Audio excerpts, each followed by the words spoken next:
And welcome back to Financially Simple. I'm your host, Justin Goodbread, and today I have a set of guests that are, a little unique for this particular series.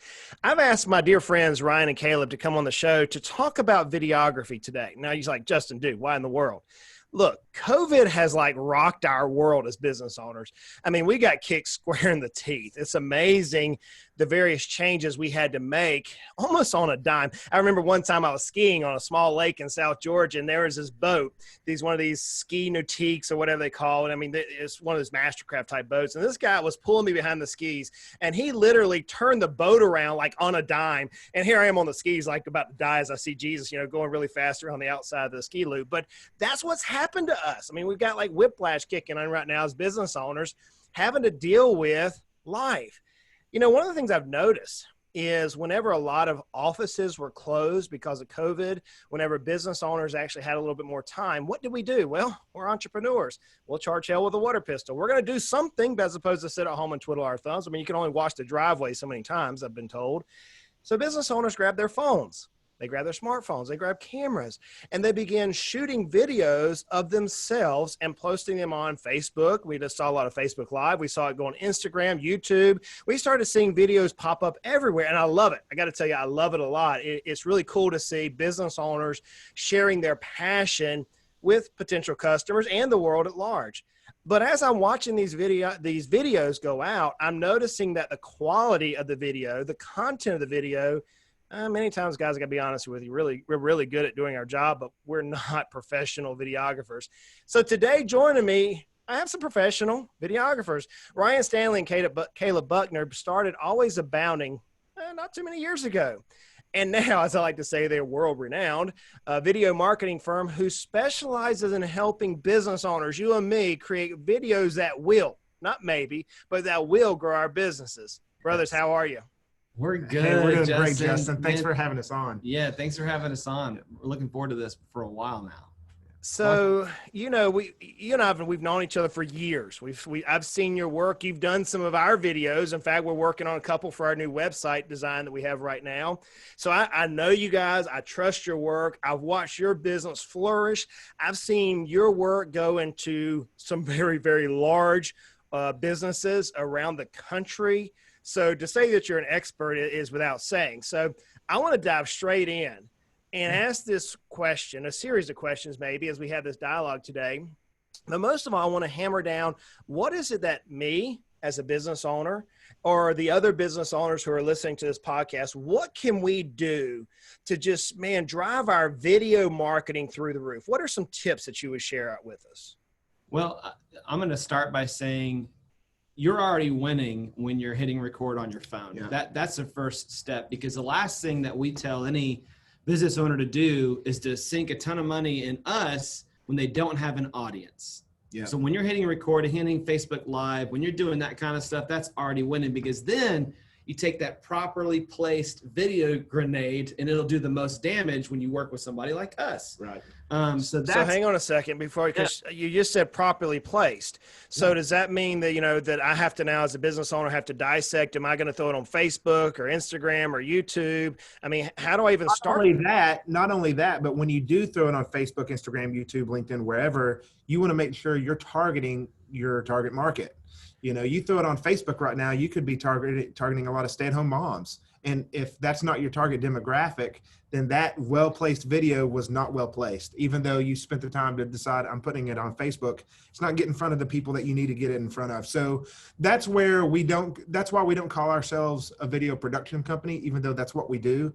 We call ourselves video marketers, because we want to take the creative craft of creating a video and making sure it does what you're paying us for it to do. Right. That's why our tagline is, we create videos that will grow your business, because there's a lot of research and front end work that you have to do in order to make that beautifully created video work. Yeah.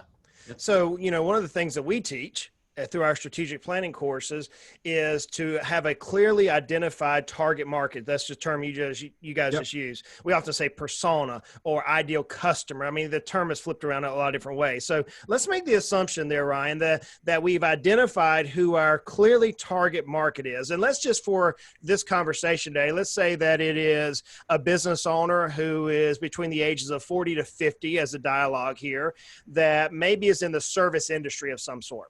Right. Let's just assume that. Now we could go, I know we could niche down to socioeconomic, religious, political, all those viewpoints, et cetera, but let's kind of keep it broad based.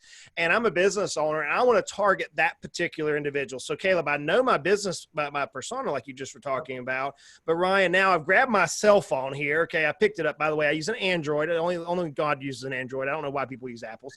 Anyways, convince me later why I'm wrong. But anyways, I grab my Android phone, right? And I'm just sitting here doing a self video. Yeah. I'm talking through it. How do I know where to post it? I mean, do I just go straight to Facebook because it's the behemoth? Do I go to Instagram? Do I go to YouTube? What are some tips for me to know, once I get my phone in my hands, where I push that out to? Well, if you're a business owner, if you're between 35 and 55, and you're still really energetic about posting content, I think that age demographic would fall into that. I would personally say, hey, I'll try LinkedIn first. That sounds to me like that's going to fit your target demographic better.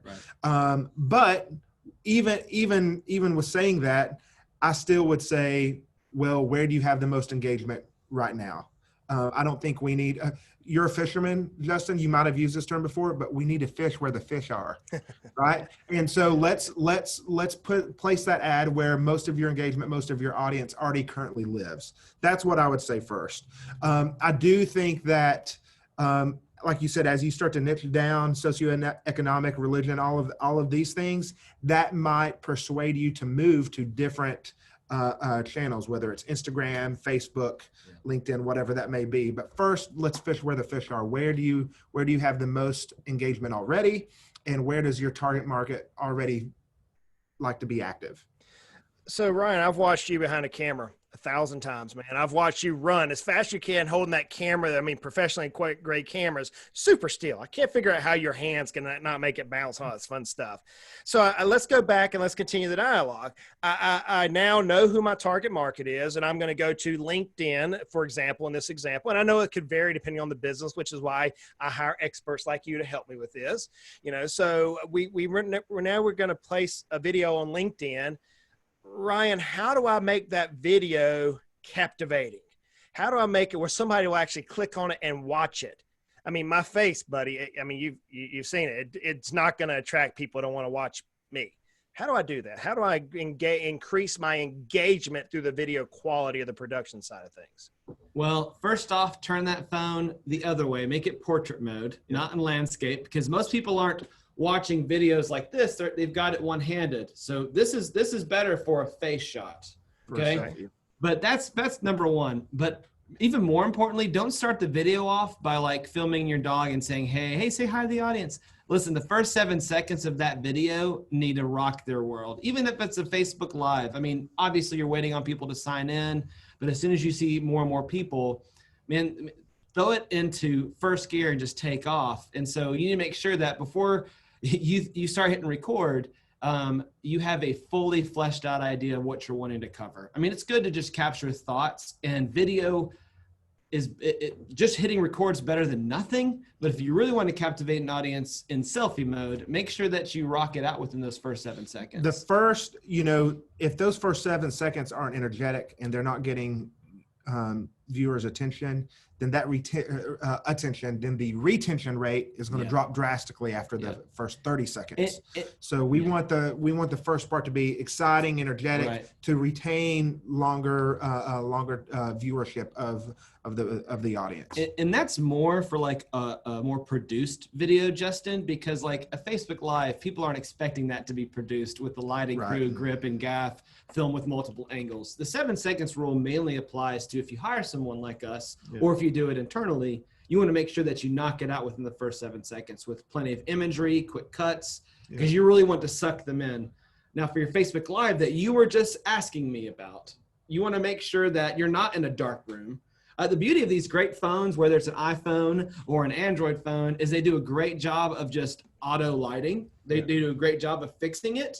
But in a dark place, y'all, it can't make up that difference. It's best to be in a well-lit environment. If you have some sort of a key light like we do here, or like you do, Justin, but even outside. Yep, outside is great.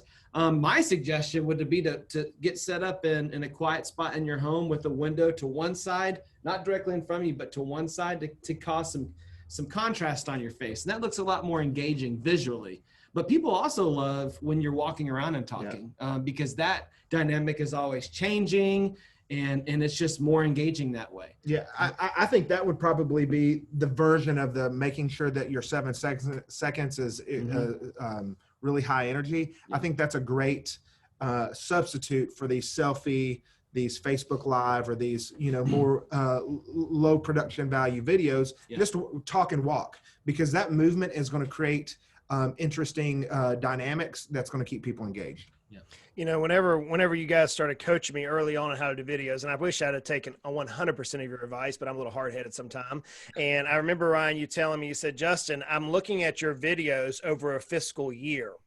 You look best when you have on blue, white, or black, your exact 3 words. You look best when you have on a solid color, blue, white, or black, with tan on your face. You need to get in the sun more. I can remember you looking at the middle of the January. It's like, dude, you gotta get some aluminum foil and get some sun on your face, because it looks better appealing on you. And it wasn't anything sexist or anything of that nature. You were looking at the video quality. So how would people go about trying to determine even a tip like that? Hey, wear a white shirt, wear a black shirt, wear a blue shirt, get some sun, turn your hat backwards, take your glasses off, how does all that come to be? Well, so the shirt, if you're watching, the shirt that Kaleb's wearing, it looks great in person, but on video, you don't want to wear this. You want solid colors, or if there's a pattern, they need to be large patterns. We like to call it jewel tones. Yeah, jewel tones. Jewel.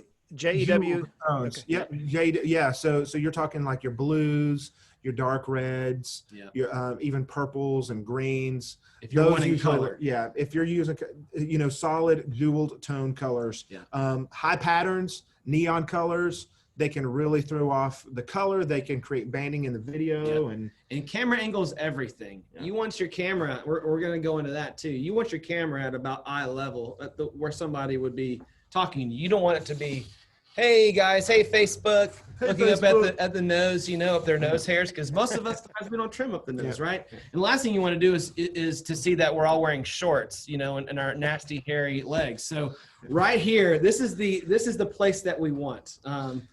So making sure. So for those of you who are on the audio format, I got to tell you, I just have a visual now of looking down at Ryan and Kaleb's hairy legs. So they took the camera literally and shined it down. Now they thank God I didn't see any hairy legs, and they took the camera and shined it up, and I did see some nose hairs. I thank God you blew your nose today. But what they're actually laying out for the audible format is you want to make sure the camera, if I heard you right, make sure that the lens is looking at me eye level as opposed to some downward or upward angle movement. Is that correct?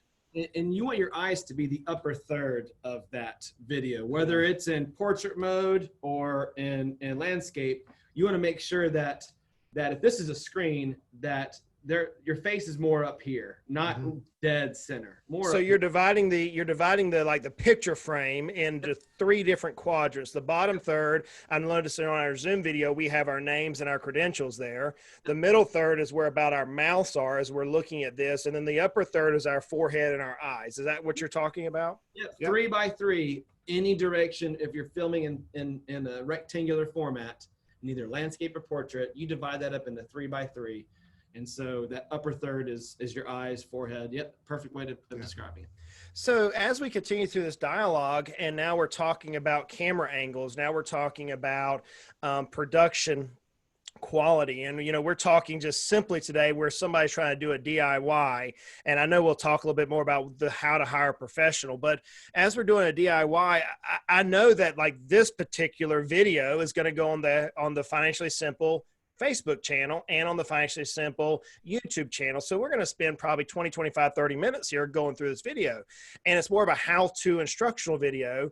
But, you know, oftentimes I see on Facebook in the commercial type of a video where you're trying to provide quick information, maybe an office situation update to your customers, your potential customers. Is there an idealistic time allotment per venue? For example, LinkedIn, as we were talking about, Kaleb, it may have a longer or shorter time frame, whereas Facebook may have a longer or shorter. Is there any guidelines in that avenue? There is, but there's some caveats to it. So for advertising, I like to say, hey, 30 seconds or less. If you can't get your point across in 30 seconds or less, there's a good chance that that retention is going to drop off. Yeah. So we want to be able to communicate quickly. So advertising, whether it's TV, which is starting to die off, honestly, whether it's YouTube pre-roll ads, the ads that come on before you watch your YouTube video, yeah, or even on social media, if it's advertising style videos, I would say 30 seconds is the sweet spot. You can go a little longer, but it's a sweet spot.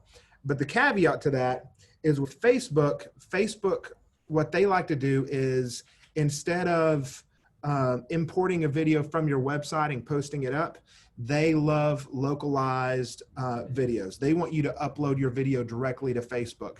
And what Facebook also likes to do, their algorithm, the way the algorithm works is if that video is between 1 to 3 minutes, they're going to actually favor it more. And here's why: because it keeps you on their platform longer. Yeah. Okay. And we need to remember that all these social media platforms, they are businesses. And the way they succeed is by keeping people active on their platform longer. Yeah. So we need to take advantage of that. Yeah. If it's an ad, you know, that you have put money behind and you're boosting it through Facebook or Instagram or LinkedIn, wherever, hey, let's stick around the 30-second range.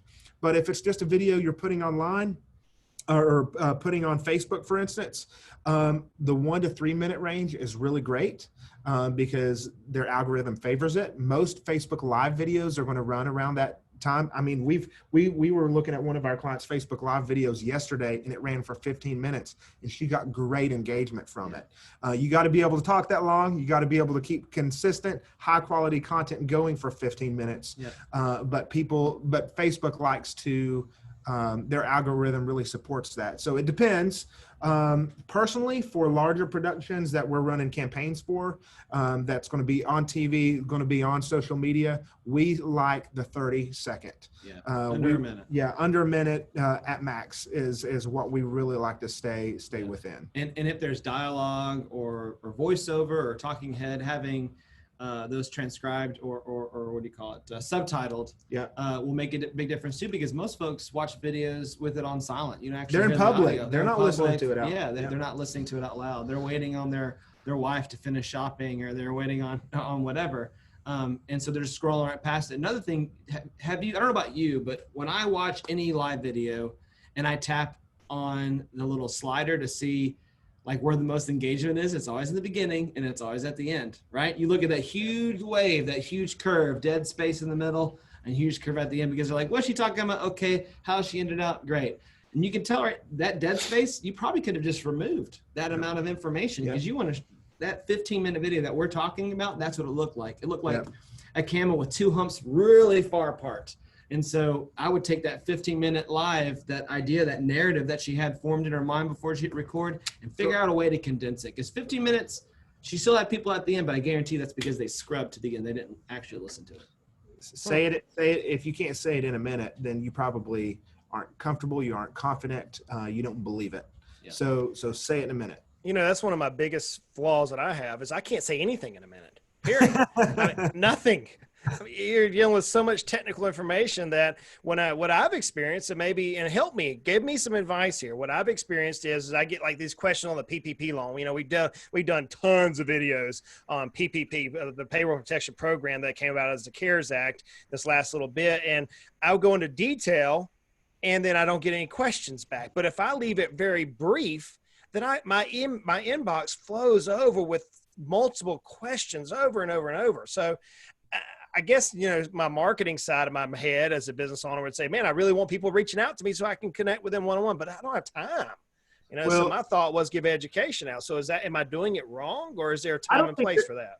I don't think you're doing it right. I think there is definitely a time and place for it. Like I said a minute ago, if you're going to be talking for 15 minutes, make sure it's dense with full of great information. Okay. And you can even lead off with, this is what we're going to be covering. So stay tuned kind of idea. That way people know that you mean business and that you're going to get to their question. It does take a little bit of extra work in post-production, but if you do put out a 15-minute video, timestamp it in the comments. Say, hey, here's at minute 3:30, this is what I'm covering. Most video platforms support that, right? Like where you can click on the time and it takes you right there instead of you having to look for it. Yeah, I definitely know YouTube does. But I don't think you're doing it wrong, Justin. I think that what business owners need to remember is, what's the purpose of the video? It all comes back to what your end goal is. If your end goal is to get people to your website, to inquire or get people to call you or get people to book an appointment or visit your restaurant, whatever it may be, it needs to be quick and to the point with a very clear call to action. But sometimes them not reaching out to you is okay. If you're providing that much information to them, all you're doing at that point is building credibility and trust between you and your viewer. And so just because they're not reaching out to you now doesn't necessarily mean they're not going to reach out to you later. So we've talked about the persona. We began with that, knowing who we're actually speaking to. We spoke about the venues being maybe LinkedIn for that particular demographic we mentioned. I know there's 1,000 different demographics, which would say, hey, we need to post to YouTube or Facebook or Instagram or Periscope or wherever. There's 1,000 different demographics for that. We spoke about that. We talked about camera angles a little bit. We spoke about how to position ourselves in the camera, how we look, how we communicate. We just spoke about the density of our message. I got to ask you, if I'm a business owner, I'm thinking, okay, I can do a lot of that myself, but I get busy really fast. At what point do I need to convert my thinking from saying, I'm going to DIY this, to now I'm going to hire a true video marketing firm? When is that decision typically made? I think that it's going to be different for every single business owner, but you need to be really honest with yourself, and you need to be able to take inventory. Am I spending more time on this than I need to be spending time on? Every video should be making you money. And as business owners, we're business owners ourselves. So are you, Justin. If it's taking us way of making more money somewhere else, then it's time to bring somebody else in to do it for you, to make even more of a return on that investment. You know, it might take you 10 hours to record a video and edit it and get it uploaded and timestamp it and do all that. It may take you 10 hours. But as a business owner, you know, you might be worth $200-300 an hour. Okay.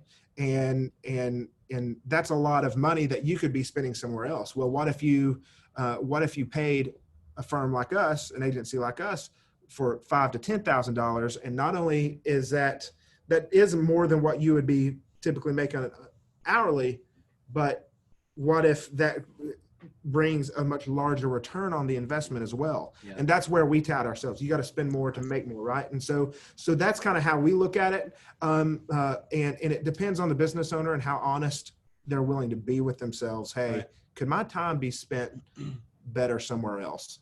And you'll reach a point, and Ryan can speak to this, but you'll reach to a point to where your quality will hit a plateau. And one of the things I wrote down going into to this chat is, the number one thing that business owners need to remember is they need to have great quality, and they need to be able to be consistent with it. If they put out a great video and it was awesome, but it took them 30 hours, is that something that can last a long time? Can you stay consistent with that? More than likely not. As a business owner, you're busy. You got better things to do. So when you start seeing that consistency is dropping, quality is dropping, that's a great time to bring in a professional crew like us, so we can make sure that the quality stays high and we stay consistent with regularly scheduled content. Well, Ryan, correct me if I'm wrong, but could you do both? So I mean, I'm decent. I don't think I'm setting any trailblazers out there with my Android device. Let me go back. Android device. No iPhones on. Hashtag not an ad. Yeah, It's yeah, not. it's an Android device. Android, you're welcome to sponsor us for the podcast. We'll take it on. But anyway, or Samsung, better yet. Samsung, come on, Financially Simple Podcast sponsorship here. Anyways, I take my Android device and I can consistently put out some educational content. But there's a time and place where I need professional quality videos that come in place. I mean, I'm not going to take my Android phone and shoot a video for my website. I'm just not going to do it. I have to have quality video there. There's also times when we're actually starting to look at some quote marketing campaigns where I need to have experts who can help me craft that message so that it's targeted to that 30-second event. There is an opportunity. I'm assuming that a business owner can say, look, we're going to handle this Facebook type live advertising with our camera, but then we're going to budget, X number of dollars over here for professional quality videos. Do you often see business owners, especially the micro markets under $10 million in revenue, do you see them doing that type of approach sometimes? Yeah, absolutely. Yeah. I mean, I definitely think that there's a place for both of those. You've heard the phrase always be closing. Well, always be uploading, always be uploading, whether that's from your phone or whether that's through content creators such as ourselves, because that's what's key. And the thing is if all your little short videos that you end up doing on Facebook are relatively engaging, when you slap just a dope video as an anchor on your website, your little small videos will point to that, which will really get them bought in, really get them engaged. And the cohesive branding that a video production company like us create that has a web banner, the first thing that you see on that website will be a video, and that video is very responsible for converting them, even if it has no audio and it's just the banner at the very top. And then as they scroll down your website, there's a video that says, hey, this is who we are, this is what we do, this is our process. And then as you keep scrolling, you'll end up later on getting down to the stuff that you've been posting on Facebook typically. But there's definitely the best of both worlds is when you as a business owner, you're not shy, you're behind a camera, or somebody on your team is, and then you hire somebody to create that really engaging content that marries well with your message, your voice. Yeah. You got to have both. I think the companies that are larger than 10 million, even they're doing it. You see these mom and pop shops, that they're under 500K and they're able to still do it. If you want to engage with the new economic landscape that we are currently in, if you want higher engagement, you got to do both. Now there's baby steps to that. Like you said, hey, first, let's look at where we're spending our marketing dollars. As of right now, we're just going to do Facebook Live videos or selfie videos. But in order to truly engage with how everything's playing out now that we're much more remote than we used to be, we spend much more time on our computers and our phones than we used to, you've got to do both. And you don't, man, just because you hire us, don't put this down, because there's some intentionality and some relatability to seeing the business owner's face on their feed. Because the last thing, authenticity. The last thing you want is somebody they don't know or a video that doesn't look like Justin being the only thing that they see. People want to see people, and they want to see the people behind the business. And you don't always get that with a really well-branded, polished video. You should, but you don't always get that. And you can always rest assured that if you're sitting here doing a couple short videos on little this and that, you'll be sure to do that. Years ago, I was watching this YouTube channel called the Idaho Painter, like the guy painting. And I'll shout out to Idaho Painter. If you're watching the video, man, just give us a shout back. But anyways, I was watching him, and he's become one of my favorite channels on YouTube. Now, I'm bored, right? I have this no life. I like to watch corn grow and like to watch paint dry.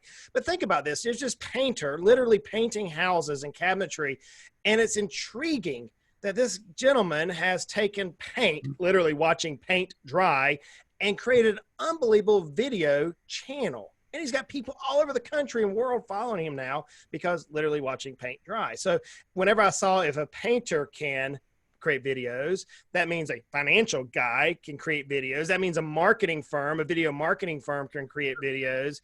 I don't see a reason why no business should create videos. So, friends, today joining me, as I mentioned, is Kaleb Buckner and Ryan Stanley, the owners of Always Abounding. You guys were mentioning to me at the beginning of the show that you have a video series. I'd like for you to talk a little bit about that video series, and then we're going to put a link to that video series within our show notes so people can download that and even get even more tips on how they can rock it out with video.